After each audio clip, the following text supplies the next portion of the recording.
hòn rong a hết pha lâu và nồi hụ hình pulal Giêsu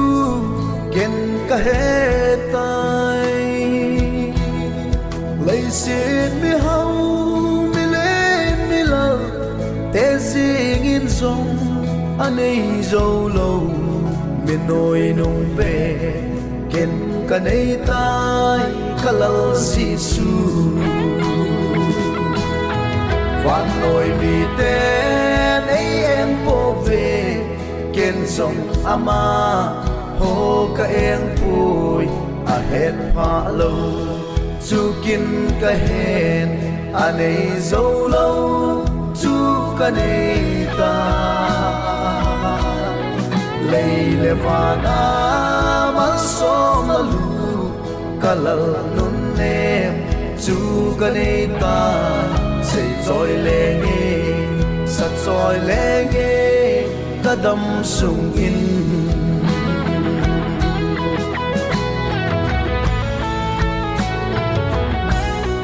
lên vai gen thei nei lo te ding a hau sat na mit cho el vai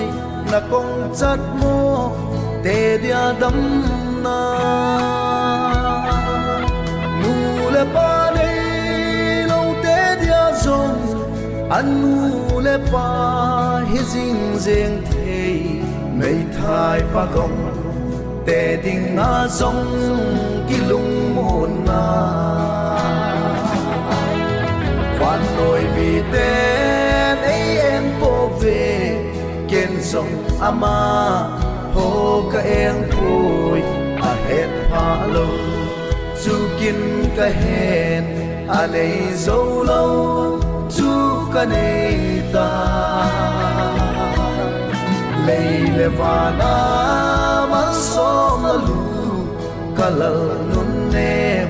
chu ka nei ta sei choi lenge sa choi lenge ka dam sung in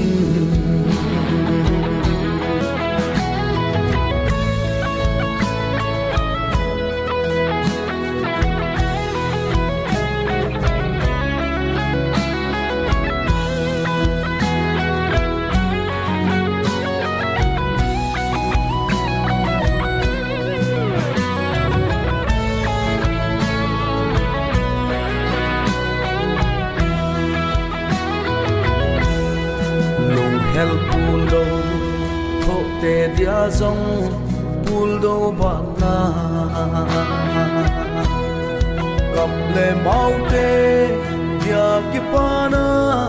sam kin pen chu van noi mi he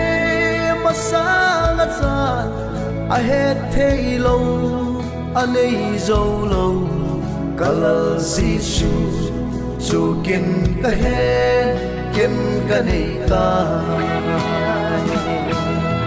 van nồi mi ten ei em po về ken zong ama ho ka eng pui a het pha lo chu kin ka hen a nei zo lo chu ka nei ta leile vana man som lu kalal nun nem chu ka nei ta sei choi lenge sa choi lenge ka dam sung in